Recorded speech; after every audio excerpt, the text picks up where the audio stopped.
প্রিয় দর্শক, আসসালামু আলাইকুম। স্বাগত জানাচ্ছি একটি বিশেষ সাক্ষাৎকার পর্বে। ভারতে পলাতক আওয়ামী লীগের সাধারণ সম্পাদক ওবায়দুল কাদেরকে আমি টেলিফোনে সংযুক্ত করতে পেরেছি এবং তার সাথে একটি সাক্ষাৎকার গ্রহণ করতে আমি সক্ষম হয়েছি। প্রিয় দর্শক, আমি এই জীবনে বহু মানুষের সাক্ষাৎকার নিয়েছি, তবে তার মাঝে এই সাক্ষাৎকারটি নিঃসন্দেহে একটি স্পেশাল সাক্ষাৎকার থাকবে, কারণ তিনি এই সাক্ষাৎকারে আমার প্রতি উত্তেজিত হয়ে যান এবং একসময় তিনি সংযোগটি বিচ্ছিন্ন করে দেন এবং এই সাক্ষাৎকারের এক পর্যায়ে তাকে এটাও বলতে শোনা যায় যে তারা যদি কখনো বাংলাদেশে প্রত্যাবর্তন করে তাহলে আমার মতো সাংবাদিকরা নাকি বাংলাদেশে থাকতেই পারবে না। অর্থাৎ এখনও তাদের মাঝে কোনো ধরনের যে অনুশোচনা নেই সেটা এই সাক্ষাৎকারে পরিষ্কারভাবে ধরা পড়ল। তো প্রিয় দর্শক, আর কথা না বাড়িয়ে চলুন আনকাট ওবায়দুল কাদেরের সাথে আমার এই এক্সক্লুসিভ সাক্ষাৎকারটি শোনা যাক। হ্যালো, ওবায়দুল কাদের বলছেন? আমি নাগরিক টিভি থেকে নাজমুস সাকিব। ও, কোথা থেকে? আমি আমেরিকা থেকে। আমরা ওই যে নাগরিক টিভি, আমাদের একটা চ্যানেল যে আছে। হ্যাঁ হ্যাঁ, নাম হ্যাঁ, শুনেছি। জি জি আগেও চিন্তা করতো, জি। তোমাকে আগেও আমি চিনতাম। আচ্ছা আচ্ছা, আপনি মনে হয় আমার ভিডিও দেখেছেন। হ্যাঁ, দেখেছি। তো ওই যে আপনার একটা ইন্টারভিউ দেখলাম, মানে খুব ভাইরাল হলো, একটা ইন্ডিয়ান গণমাধ্যমে আপনি একটা সাক্ষাৎকার দিয়েছেন। তো ওইটা নিয়ে একটু জানতে চাচ্ছিলাম আর কি। এই যে বলা হচ্ছে যে আপনি 5 আগস্টে নাকি ওই যে বাথরুমে আপনাকে পালিয়ে থাকতে হয়েছিল, তারপরে মানে ছাত্রদের সহায়তায় আপনি প্রাণে বেঁচে যান। তো বাড়ি অ্যাটাক করছে তখন, এছাড়া উপায় কি ছিল? তো আপনি কি তাহলে আর বলতে চান যে সত্যটাকে কেন? মানে ছাত্ররা কি তাহলে আপনি কি আপনাকে রক্ষা করেছে? হ্যাঁ, এটাও তো ঠিক। কিন্তু কিন্তু অনেকে তো বলছে যে ওই সময় মানুষের মনে যে ক্ষোভ ছিল মানে আওয়ামী লীগের প্রতি বা আপনাদের প্রতি, তো সে সময় ছাত্ররা আপনাকে রক্ষা করবে, মানে এটা অনেকের কাছে মানে বিশ্বাসযোগ্য হচ্ছে না বিষয়টা। ওরা বলছে আপনার উপর রাগ ছিল, কিন্তু আপনার সামনে এসে আমাদের রাগ পানি হয়ে গেছে। তো এরপরে আপনি তাহলে 3 মাস তো দেশেই ছিলেন। হ্যাঁ, ছিলাম। তো দেশ থেকে মানে তাহলে মানে গেলেন কিভাবে? ওখানে আপনাকে কারা সহযোগিতা করলো, এটা কি বলা যাবে? এটা কি বলা যায়? আচ্ছা। তো এখনো মানে দেখা যাচ্ছে যে 3 মোহাম্মদে। মাস পরে আমার জি আচ্ছা, বলেন। যেভাবে তল্লাশি, বাড়িতে বাড়িতে অভিযান, আত্মীয় স্বজনের বাড়িতে তল্লাশি, এসব একবারে চরমে। তো এটা তাছাড়া তখন শরীরটাও আমার একটু সমস্যা হয়ে পড়ছিল, অনেকগুলো ওষুধ খেতে হয়। ওষুধ খেলে আমি ভাবলাম যে অ্যারেস্ট হলে তো আমাকে ওষুধ খাওয়ানোর লোক নেই। তো অনেক কিছু চিন্তা করে আমি শেষ পর্যন্ত সিদ্ধান্ত নিলাম ওখানে আর থাকবো না, এই আর কি। তো এই যে 3 মাস যে আপনি থাকলেন, তো এই 3 মাসে তো আপনি নিশ্চয়ই বুঝতে পেরেছেন যে মানে মানুষের মনে যে আপনাদের আওয়ামী লীগকে নিয়ে যে এত ক্ষোভ, এই ক্ষোভটা কি আপনি মনে করেন না যেটা যুক্তিযুক্ত ছিল? কারণ আপনারা এই যে 15.5 বছরে যা করলেন, আপনার কি মনে হয় না যে এটার থেকে আপনাদের মানে 15.5 বছরে পদ্মা সেতু তো আমরা করেছি, 3.5 বছরে মেট্রো রেলও তো আমরা করেছি, 7.5 বছরে 15 বছরে ঢাকা এলিভেটেড এক্সপ্রেসওয়ে তো আমরা করেছি। কিন্তু আপনারা যে উন্নয়ন করেছেন, উন্নয়নমূলক কর্মকাণ্ডের নামে যে জনগণের ভোটাধিকার আপনারা যে কেড়ে নিয়েছিলেন, আপনি কি মনে করেন না যে এটা এটা একটা আপনাদের ভুল ছিল? কোনটা? মানে এই যে উন্নয়নের কথা বলে আপনারা যে গণতন্ত্র না উন্নয়ন, কিন্তু দেখা গেল আপনারা উন্নয়নের কথা বলে 18 সালে একটা রাতের ভোটের নির্বাচন করলেন, 2024-এ একটা ডামি নির্বাচন করলেন। তো এই যে জনগণের যে ভোটের অধিকারটা কেড়ে নিয়েছিলেন, আপনি কি মনে করেন না যে এটা আপনাদের একটা ভুল সিদ্ধান্ত ছিল? আলোচনার অপেক্ষা রাখে, সেগুলো চর্চা করার বিষয় আছে, আমাদেরও একটা দৃষ্টিকোণ আছে। কিন্তু আমরা যখন দেখি মোহাম্মদে দেশে দেশে গণতন্ত্রের স্বরূপ সব জায়গায় একরকম নয়। আমাদের দেশে অপোজিশনের যে চেহারা, সেখানে আমাদেরকে একটা ইলেকশন লিগ্যালি করতে হয়, সেটা আমরা করেছি।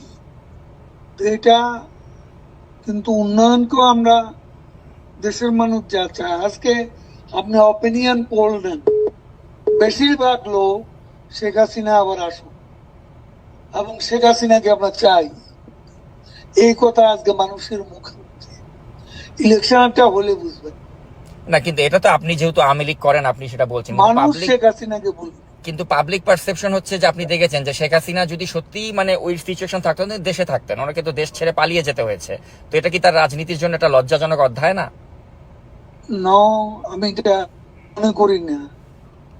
তখন তার বেঁচে প্রয়োজন ছিল, কারণ তাদের সেদিন প্ল্যানই ছিল তাকে কিল করবে। আচ্ছা, Assassinate বেগম খালেদা জিয়াও তো মারাত্মক শারীরিকভাবে অসুস্থ ছিলেন, কিন্তু কই উনি তো কম্প্রোমাইজ করেননি, উনি তো আপোষ করেননি, উনি তো দেশেই থেকেছেন, উনি তো তাকে চিকিৎসাও করতে অসুস্থ দেননি। হয়ে করেন না। হ্যাঁ, কিন্তু উনি তো আপনাদের আপনি সাথে তো কম্প্রোমাইজ ল্যান্ডে করলে, কথা বলছেন। কিন্তু কম্প্রোমাইজ করলে তো আপনারা তাকে বিদেশে যেতে দিতেন, তো তিনি তো কম্প্রোমাইজ করেননি, কিন্তু আপনাদের নেতৃত্ব কম্প্রোমাইজ করে ভারতে চলে গেলেন। কম্প্রোমাইজ করে যায়নি, তাকে বাঁচার দরকার ছিল, সেই জন্য চলে আসছে। কিন্তু আপনার কি মনে হয় না যে আপনারা ওই সময়টাতে যখন শাসনভারে ছিলেন তখন আপনারা এমন এখন সবকিছু, বাংলাদেশে অপিনিয়ন পোল নেন, মানুষ কাকে সমর্থন করে, আমি সেই কথাই যাচ্ছি বারবার। আচ্ছা সেটা ঠিক আছে, এটা আপনি যেহেতু আওয়ামী লীগ করেন আপনি ভাববেন বা বিশ্বাস করবেন যে আমি আপনার সে দলের প্রতি কথা মানুষের সেভাবে সমর্থন। পাবো কেন? দেশে পাবলিক অপিনিয়ন কোন জায়গা, এটা কি আপনি জানেন না? এখন আপনি একটা দলের সমর্থক হলে তো জানবেন না, এটাই স্বাভাবিক। না আমি কোনো দলেরই সমর্থক না, আমি আপনি যখন তো বায়াস, না আমি কখনোই বায়াস না। when you are biased as a journalist, তখন আপনি ঢালাও অভিযোগ আচ্ছা করবেন। আচ্ছা, সাংবাদিক বলতে আপনারা এর কি, কোনো মানে নেই। সাংবাদিক বলতে মানে কারা বায়াস ছিল না? এই যে আপনার নাইমুল ইসলাম খানের মতো লোকরা, বা যারা ওই যে শেখ হাসিনার প্রেস কনফারেন্সে গিয়ে ভালো ভালো কথা বলতো? তাদের কথা বাদ, আপনি নিজেই বায়াস। আমি সবার কথা তো বলছি না। আচ্ছা আপনি আমাকে বায়াস বলেন, বায়াস লোক তো আছে। আপনি নিজেও তো সাংবাদিকতা করেছেন তাই না? আপনি নিজেও জানেন যে সাংবাদিকদের কাজ হচ্ছে প্রশ্ন করা, আমি ওই প্রশ্নটাই আপনাকে করছি। তো সেজন্য আমি সে প্রশ্ন করে লাভ তো নেই, প্রশ্ন করে যা নেবেন সেটা লিখতে পারবেন না, কারণ আমি আওয়ামী লীগের যে সেটি, সেটা আপনি প্রচার করতে পারবেন না। আমি অবশ্যই প্রচার করতে কথা পারবো, বলার জন্য বলছেন। এবং আমি যেটা কথা আপনার সাথে হ্যাঁ? হচ্ছে পুরোটাই আমি আনকাট প্রচার করব। কিন্তু আমি যেটা জানতে চাই যে আপনাদের কি এখনো কোনো অনুশোচনা বা আত্ম উপলব্ধি হয়েছে যে আপনারা যা করেছিলেন না, সেগুলো সেটা সঠিক ছিল না? না, আমাদের আত্ম উপলব্ধি, আমাদের আত্মসমালোচনা থাকতে পারে, এবং সেটা নিয়ে আমরা চর্চা করব যখন আমরা দেশে ফিরব, এবং সেখানে আলোচনা করে ভুল হয়ে থাকে আমরা ভুল স্বীকার করব, সেটা দেশে বিদেশে বসে। কিন্তু দেশে কি যাওয়ার মতো বাস্তবতা আপনাদের হবে আদৌ? কারণ আপনাদের নেতাকর্মীরা সবাই তো মানে পলাতকই বেশিরভাগই, কাউকেই তো আমরা দেখতে পাচ্ছি না। আদৌ কি দেশে আসার মতো কোনো সিচুয়েশন কখনো হবে আপনার মনে হয়? The sun rises every day, but the night before. তো আরেকটা প্রশ্ন করতে চাই, আরেকটা প্রশ্ন আপনাকে করতে এটা তো আপনি জানা, এটা ইংরেজিটার বাংলা, একটু ভাবেন। এ ধরনের অবস্থা থেকে we can get out of this. মানে আপনার enemy position. এখন আমরা যে অবস্থা আছি, we can get out of the gutter. আমি সেটাই মনে করি। না সেটা ঠিক আছে, আপনি আশাবাদের আপনি গাটারে পড়ে গেছেন, গাটার থেকে you can get out of the gutter, ওই বিশ্বাসটা আপনার আছে, কিন্তু কথা হচ্ছে এই গাটারে আপনারা পড়লেন কেন? হ্যাঁ, তো ওই উপলব্ধিটা কি আপনাদের হয় যে এই গাটারে পড়লাম কেন? গাটারে পড়েছি নিজেদের স্বেচ্ছাচারিতার কারণে, ভোট চুরি করে ক্ষমতায় থাকার কারণে, অপোজিশনকে কোনো স্পেস না দেওয়ার কারণে। তো এই উপলব্ধিটা না আসলে কি আপনি মনে করেন যে বাংলাদেশে আসলে রাজনীতিতে প্রত্যাবর্তন করা সম্ভব? আমি আপনাকে বলছি, মানুষ এখন কেন মনে করছে, এমন আন্দোলনে যারা অংশ নিছে, সেই জঙ্গি উত্থানে, তারাও তো এখন কেন মনে করছে তারা ভুল করেছে? আচ্ছা তাই যদি হয় তাহলে এই আন্দোলন সঠিক ছিল। মানুষ যদি আপনাদের পক্ষেই থাকে তাহলে আপনারা কেন দেশে আসছেন না? সময় হলে দেখবেন। আচ্ছা, আরেকটা প্রশ্ন একটু আপনাকে করতে চাই যে আপনাদের সময় তো অনেক ব্যবসায়িক দুর্বৃত্ত ছিল যারা আপনাদের প্রশ্রয়ে We are- অনেক টাকার মালিক হয়ে We গিয়েছিল। are waiting with bated breath দেশে আসার জন্য। আচ্ছা, Bated breath আচ্ছা, তো এই যে আমরা আসবো। আরেকটা প্রশ্ন করতে চাই আপনাকে যে আপনাদের সময় তো অনেক ব্যবসায়িক দুর্বৃত্ত তারা হাজার হাজার কোটি টাকার মালিক হয়ে গিয়েছিল। এমনও ব্যবসায়ী ছিল বসুন্ধরা গ্রুপের মালিক, সে বলেছিল যে মৃত্যুর আগেও শেখ হাসিনার সাথে আছি, মৃত্যুর পরেও থাকবো, কিন্তু তার পত্রিকাতে এখন দেখছি আমি আপনাদেরকে একটা এভাবে কথা সমালোচনা বলি, হয়। তো আপনার কি মনে হয় আমি না যে এরা বারবার এই আপনাকে যে এত একটা কথা সুসময়ের বলছি। পাখি আপনারা তৈরি করেছিলেন, যারা এখন আপনাদের বিরুদ্ধে তাদের পত্রিকা মিডিয়াকে কাজে লাগাচ্ছে, এটা কেমন লাগে আপনার কাছে? আপনার এই চেহারাটা, এই বক্তব্যটা কোথায় যাবে যদি আমরা ফিরে যাই? তখন আপনার খুশি হতে বলবো। মানে কি আপনারা আবার ওই প্রতিহিংসার রাজনীতি করবেন যে যারা সমালোচনা করছে? এখন একটু একটা নিজের রাজনৈতিক একটা ক্যারেক্টার আছে, সেটা প্রকাশ ঘটাচ্ছে।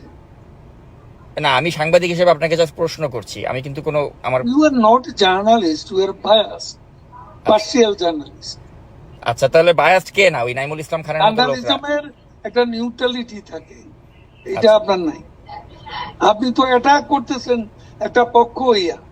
ইউনুসের লোকেরা যেভাবে বলে, ফান্ডামেন্টালিস্টরা আজকে যেভাবে আমাদের বিরুদ্ধে বলে, আপনি তাদের সেই চিন্তা চেতনার প্রতিধ্বনি করছেন। আচ্ছা, এই ধরনের আমার সাথে কথা বলে লাভ কি? আর আমাদের দল নিষিদ্ধ, এখন আপনি এটা তো প্রকাশ করতে পারবেন না দরকার কি আমার ইন্টারভিউ? না, তারপরে আমি যেটা জানতে চাই আপনার কাছে শেষ পর্যন্ত, যে মানে আপনাদের কি মনে না, হচ্ছে আমার না জানার দরকার নেই। যে আপনারা জনগণের No, কাছে? I don't want to talk to you. আচ্ছা, আপনি প্রশ্ন করছেন, তো প্রশ্নের মধ্যে আপনার পার্সিয়ালিটি প্রকাশ ঘটাচ্ছেন। আপনি একটা পলিটিক্যাল ক্যাম্পের সাথে জড়িত, সেটার প্রকাশ ঘটাচ্ছেন। প্রশ্ন এইভাবে করে না। একজন নিউট্রাল জার্নালিস্টের প্রশ্ন এরকম হয় না। আচ্ছা, শেষ প্রশ্ন আপনাকে যেটা করতে চাই, তাহলে আপনারা কি কখনোই জনগণের কাছে আপনাদের অতীত কর্মকাণ্ডের জন্য ক্ষমা চাবেন না? আমি সে কথা জবাব দিয়েছি, শুনতে পাননি? আচ্ছা, আমরা যাই করব দেশে গিয়ে করব। আচ্ছা, ঠিক আছে, আমরাও আপনাদের দেশে আসার অপেক্ষায় থাকলাম। আপনি ভালো থাকবেন। তো তখন আর আপনার দেখা যাবে না। ও আচ্ছা, আপনারা প্রতিহিংসার রাজনীতি করবেন আর কি, যে আমাদেরকে দেশে আসলে একদম না, শেষ- আমরা তো করবো না, আপনি নিজেই পালাবেন। ও আচ্ছা আচ্ছা, মানে মানে আপনাদের আপনি নিজেই পালাবেন, মানে আপনাকে কঠিন আপনি কয়েকটা যে জার্নালিস্ট, হ্যাঁ, আর নিজেই পালাবেন। মানে আপনাকে কঠিন প্রশ্ন করার অপরাধে আমাকে দেশ ছাড়তে হবে, মানে ওই আগের বাংলাদেশটাই কঠিন আপনারা? প্রশ্ন না, সত্যতামূলক প্রশ্ন, আচ্ছা কঠিন প্রশ্ন না। আচ্ছা, আপনি আমার প্রশ্নকে শত্রুতামূলক মনে করছেন, কিন্তু আমি আসলে সাংবাদিক হিসেবেই আপনাকে প্রশ্নগুলো করলাম। উনি সংযুক্তি বিচ্ছিন্ন করে দিয়েছেন।